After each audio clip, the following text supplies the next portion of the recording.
Hello, everyone. This is the third and last recording for this week. You are supposed to be watching this on Friday, April the 8th. Okay, straight to the point. I am going to start sharing my screen. And if you remember, the next section on this 23 pages long document after agriculture deals with human resource development, human capital, okay? For the most part, in this class, we are going to concentrate on education. However, as I have mentioned before, education is just one angle, one aspect of human capital. The second one, the second important one is health. But that's okay. Education, as you will see, is going to give us a lot of insight into what's going on in labor markets and human capital development in Latin America. So let's talk about education here. There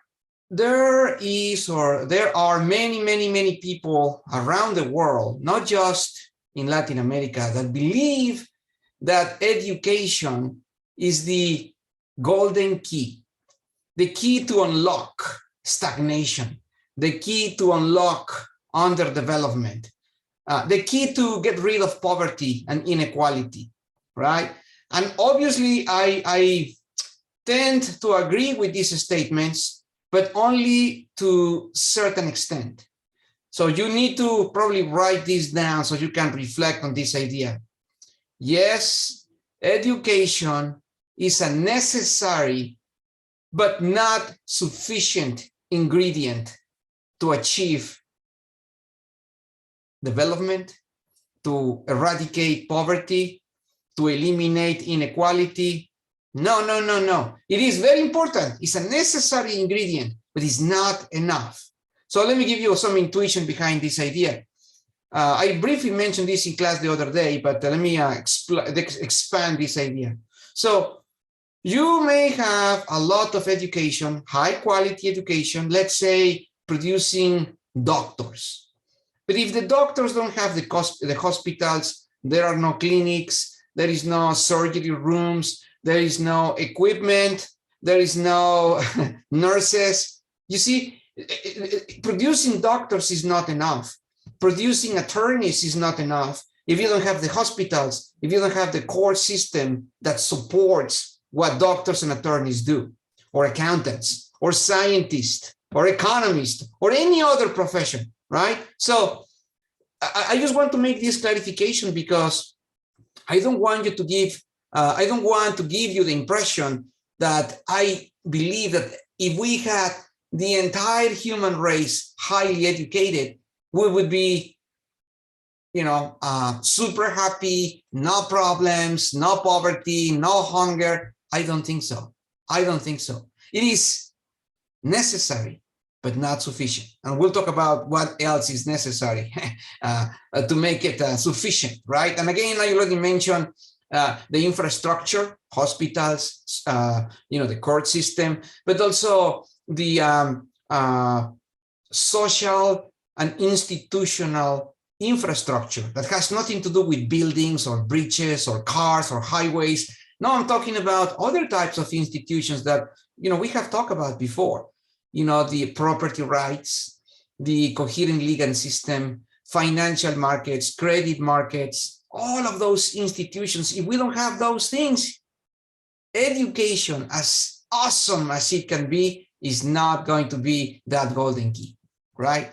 So, yes, education, as I said, is seen as the key to promote equitable, sustainable growth in Latin America, although I already make the case that it's not sufficient, right? Why do we say that? Well, education can increase the level of human capital. And that means that the productivity increases as well. What do we mean by that? Well, a high school graduate is going to be productive, but it's not going to be as productive as a master's degree in sociology, Why? Because the level of knowledge is going to be such that they are going to, when they participate in the labor market, they are going to be able to produce more, to add more value.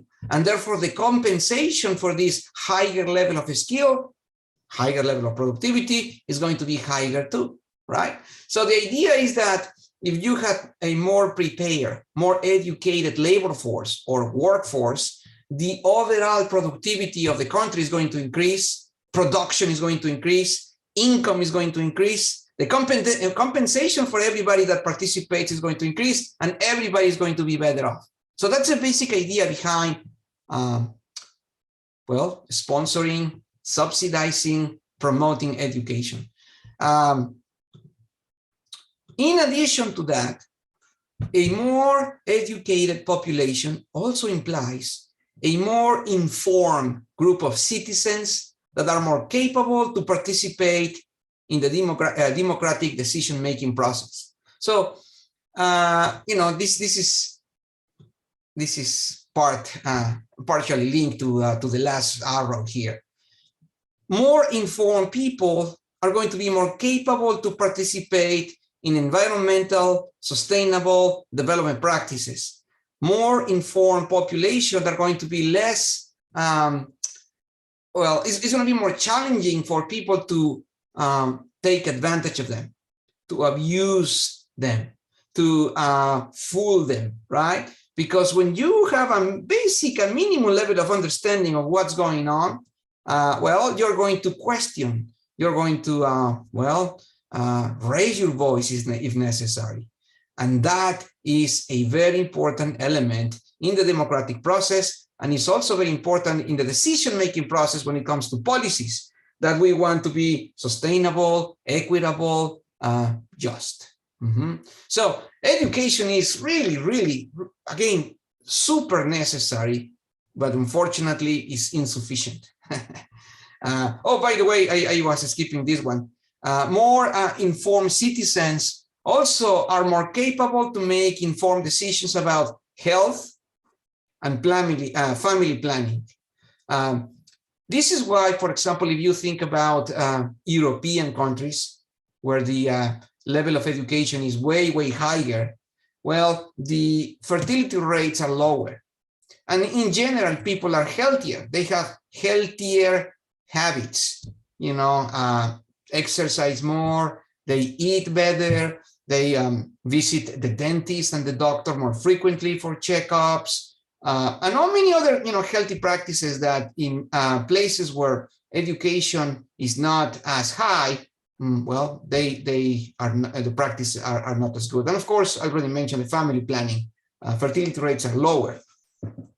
And this also is related to the fact that if you are more educated, you are more likely to engage in the labor market. In other words, you're more likely to be employed, and therefore the number of children that you may or may not have declines as well.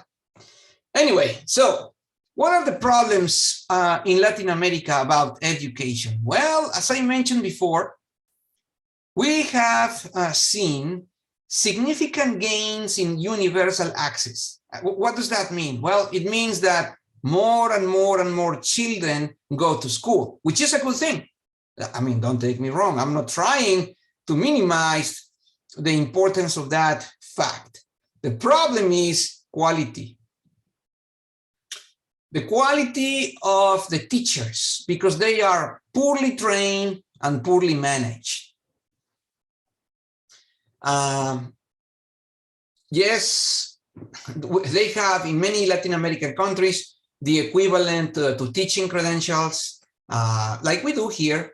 Unfortunately, the education that they receive, the pedagogical, you know, techniques and many other areas are very, very insufficient, deficient, and as a consequence, the quality of instruction that many kids in Latin America receive is not great. In addition to that, although yes, more and more kids are going to school, still we have a very unequal access to education. many poor kids, many cities, children that live in the rural areas and indigenous populations, even today in 2022, do not have access to regular, normal public education like people in the city, children in the city enjoy. Now, here is another very interesting idea, and this is happening in many, many countries: Mexico, Argentina, Peru, Brazil. The amount of tax revenue that is spent on public education in Latin America is not very different from other countries. However, number one, is not spent in a very efficient way. There is a lot of waste, a lot of corruption. The teachers' unions are very powerful, and they pay themselves, ridiculous amount of money, and all these problems with mismanagement. But the second issue is this: politicians in charge of managing the public funding, they decided that they wanted to have top-notch universities, high-quality university or college education. And therefore, they invest a huge amount of the tax revenue in public universities like UNAM, the National University of Mexico, and many others across Latin America that have partnerships with Harvard University, with German, European universities, really, really high quality programs. The problem was that they forgot about, well, K through 12. The K through 12 financing with tax revenue is not as rich, is not as good as the public universities receive, right? Now, this is what happened, guys. This is terrible. So obviously, everybody wants to go to these really good universities because they are, for the most part, free. I mean, they're financed by, the government, the federal government or the state government, or in some cases, both. The point is, they are high quality and really cheap or even free, right? But obviously, they have capacity issues. They cannot accept everybody that wants to attend. So there is a competition, an admission process. And the question is, who gets access to these universities? Well, think about this. In Mexico, Latin American countries, similar to what we have here, you have the public system and you have the private system, parochial schools mainly, right? In Latin America, the quality of the public system is really, really, really low for the reasons that I already explained. And the quality of education of the private sector, I'm talking about K through 12, elementary, middle school, high school, is really, really good. So when everybody graduates from high school and they go to compete for the seats at these awesome universities, guess what? Most of the seats go to students that are privileged in the first place already, because they are getting high school degrees from private high schools, for the most part. Obviously, there are a few seats that go to the really, really smart and really capable students coming from public education, but there are not very many. They are not very many. The point is that the system is skewed. The system is not really set up to help those that need assistance. The system is set up in such a way that benefits those people that, again, already have pretty much their financial future secure. So that's terrible, because, again, this is one additional factor that enhances, magnifies disparities, inequalities in Latin America. Right. All right, at this point, I will probably stop and ask for some comments. I cannot do that right now, so I'll have to go on. All right. So now let me try to give you a sense of how Latin American education compares to other countries, and how is that a good indication of how bad it is, right? Yes, despite significant advances in recent years or decades, education in Latin America is not nearly enough in today's global economy. What does that mean? Well, on average, students in Latin America, they have less than 6 years of schooling. So they are barely completing elementary school, average.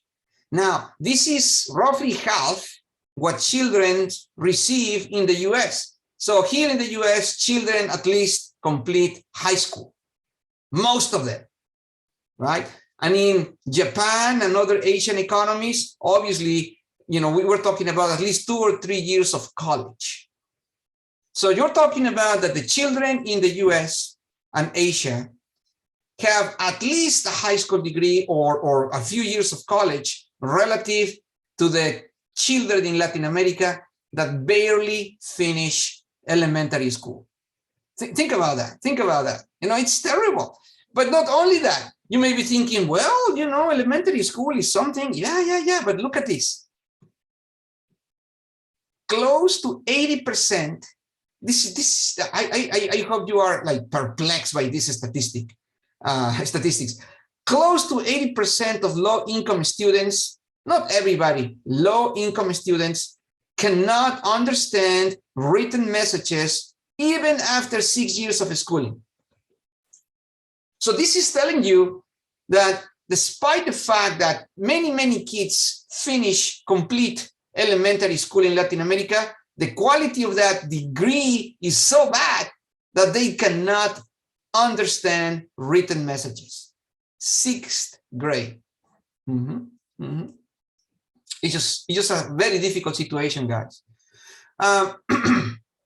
Obviously, as I was explaining, education has perpetuated inequality in Latin America. Look at this. The poorest 20% of the population receives 16% of total public spending. On the other hand, the richest 20% receive more than 20%, 24%. So that doesn't make any sense. If people are rich, why would they need public assistance? And if people are poor, they should be receiving a bigger chunk of the tax revenue collected. But guess what? It's totally the opposite. Yeah. Here on this table, let's see. I don't know if I can make this bigger here. All right, there we go. Here you have the average years of schooling for 25 years old for all these countries, right? So in Argentina, you can see that the average is 9.44, which is really good. The average is 6.9. But the 1 through 10 is basically the number of years of education. Mexico is right here, 12.13. But look at this. You have Honduras at 9.58. The point is that although we talk about Latin America as a monolithic, as a uniform geography, internally, there are significant disparities. So Argentina, for the most part, is doing really well. Cuba is not on this chart, but it's going to appear in a different chart. The Cuban education system is really, really good. Not only most kids go to school, but they also receive a good education, as I want to explain in a second, right? Anyway, this is another interesting statistic. 29% of all primary students, that's elementary school, repeat their grade annually. So the point is that there is a huge high repetition rate. When I went to elementary school in Mexico, guys, and I remember, normally you finish elementary by 12, at least in Mexico. I remember I was going to my client, I have never been told, obviously, but I had students, classmates that were 14, 15 years old, and they were like huge. I remember seeing them as giants. And it was nothing about, that they were taller or I was shorter. No, they were way older. because they have repeated second grade, third grade, or both, at least once. So of course, they, repeating the grade is setting them behind.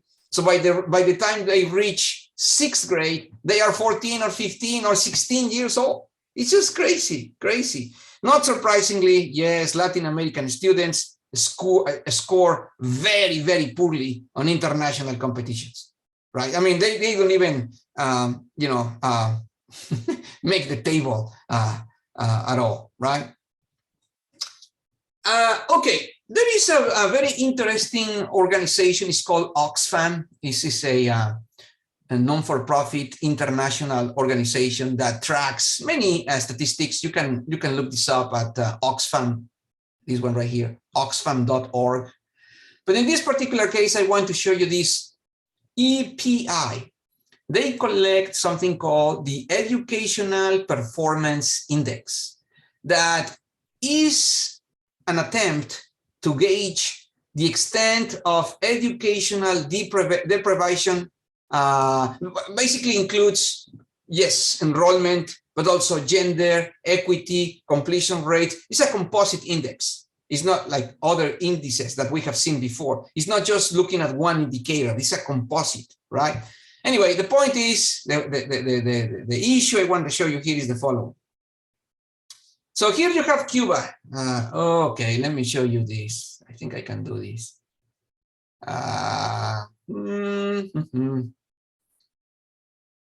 Cuba.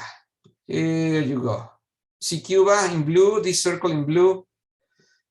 Cuba is ranking number 5 in terms of the EPI, the highest in Latin America and the Caribbean. Like, wait a minute, the Cuba? Yes.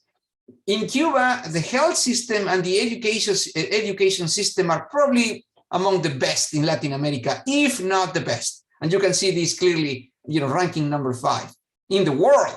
This is for the whole world, not just for Latin America, guys. So the issue is that Cuba ranks 50 in terms of income per capita. So 50 minus 5 is 45. And the difference is just to, figure out if there is some sort of correlation between the amount of money and the quality of education. So normally you would think that richer countries are going to have better educational outcomes. But look at this. Let me get rid of this. Clear all drawings and going back to my. So the lack of correlation, I'm reading here, between income per capita and the EPI index indicates that it's not so much about how much money you spend. It's about how you spend it. So Cubans do not have much money, but the few dollars or the few pesos they have, they spend them really, really well. And that's how they rank number 5. But now look at this. Let's look at Argentina. Argentina is ranking 15 in income per capita. So it's pretty well ranked, high income, but is ranked 41 in terms of the EPI. Obviously in Argentina, they have the money. They may be spending the money, but they are not spending it well. At least it's not being reflected in a good quality education as captured by the EPI, right? So again, the point is, yeah, it's good that you have money, but it's not enough. You need to know how to spend it well. Do we spend it in training? Do we spend it in facilities? Do we spend it in whatever, right? I mean, you need to manage the resources well in order to produce good learning outcomes, good educational outcomes for the population. So Argentina is the opposite, right? The opposite to Cuba. Latin American nations, roughly speaking, spend 4.5% of GDP or GNP on education. But like I said, unfortunately, most of this money is going to universities. They are not taking care, or at least not well, taking care of the K through 12 public educational system. Why? Well, because wealthy Latin American people wanted world-class universities. And since many rich people are calling the shots anyway in Latin American countries, well, they are able to channel the tax revenue collected from the vast majority of the population to the universities, abandoning K through 12. And of course, they do that on purpose because they know that the children of them, their own children, are going to score high in the admission exams, and therefore they are going to be able to occupy and to be able to enroll and become students of these world-class universities, because their own kids are coming from private schools, you know, a really good education. Yeah. This table shows you, you can read this on your own, but this is just a comparison of the student-teacher ratios. Obviously, the ratios are way, way higher in Latin America than they are in the US, but not by much, not by much.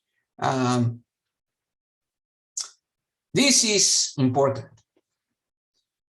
Remember when I said this, higher human capital implies higher productivity, and that in turn should translate into higher wages, right? Well, teachers are not highly productive, and therefore they do not receive higher wages or high wages. Low salaries that many or most teachers receive in Latin America are not enough to attract smart people, talent, to become teachers.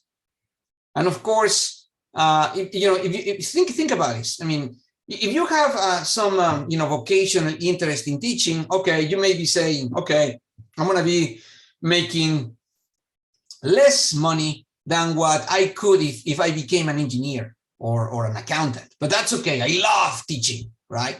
But, you know, in Latin America, you don't hear that very often.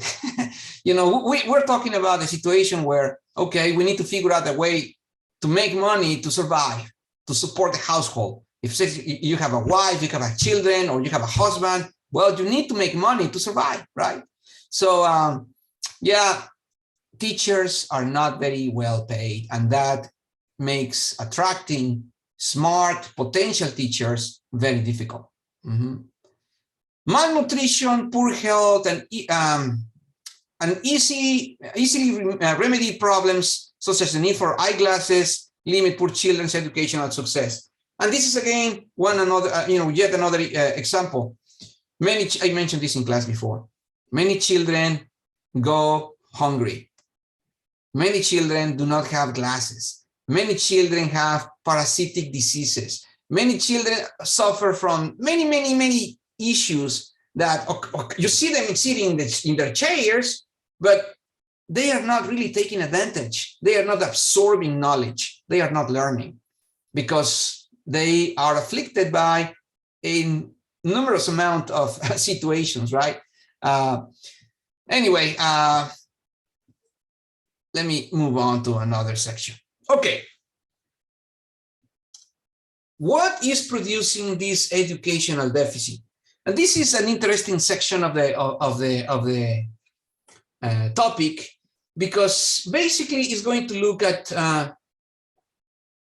the situation from the market point of view, supply and demand, right? And this is something that I think is going to be, I hope it resonates well with some of you, because this is actually a very important element. On the demand side of the market for education, the opportunity cost of education is very, very high. What does that mean? Like, opportunity cost of education. Well, in Latin America, even if a school is free, for many households, it's a luxury that they cannot afford. Why? Why? Well, because if you send your children to school, that means that they cannot work for you in your family business or whatever you're doing. Children in Latin America are free labor, and families use them to generate additional household income. So if the children go to school, they are not going to be able to participate in the activities of the family, and therefore they are not going to be able to generate this additional household income. Therefore, going to school can cost a significant amount of income. This is what it means. School represents a high opportunity cost. And this is what I'm trying to say here. Often, children's income is an important contribution to the family's survival. And when survival is at stake, education appears to be a luxury. Jeez, think about that. Think about that, guys.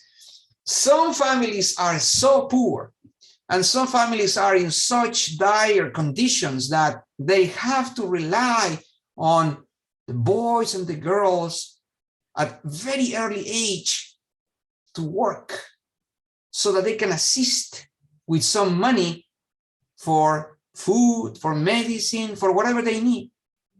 They don't want to send them to school. That's sad. That is very sad that you cannot send your children to school to get ready, to learn, to get educated, because they have to work and make money. And here is another problem. It has been seen all throughout Latin America that every time that there is an economic crisis and the unemployment increases and poverty increases, and therefore children sometimes that are going to school have to be pulled out of school so that they can make money and contribute to the family. So what has been seen is that when the economy recovers, normally these children don't go back to school. You know, they already skip a year or 2 years, or they got used to the money, or the mom and dad or the family got used to the money that the children provide. So every time there is an economic crisis, less children go to school. Which, if you think about it, is totally counterintuitive. If you are in an economic crisis, what you need to do is to get ready to move on, to recover, to invest in education, to become more productive. But what is happening is totally the opposite. Now, that's on the demand side. So again, this is the supply and demand explanation as to what's going on in Latin America. That's a big one. On the supply side, well, I already talked about a lot of things. Actually, let me highlight this. Most Latin American countries do not spend enough on education. So that's a supply offering education. And even when they do, it's very poorly managed, very inefficient. Education lacks the mechanisms of control and accountability. Unfortunately, perhaps I shouldn't say unfortunately, but in a way, it's kind of a double-edged sword. That one of the most powerful unions in Latin America typically are teachers. They have carved a very lucrative niche, and therefore they are more engaged in politics many times than in educating the children, right?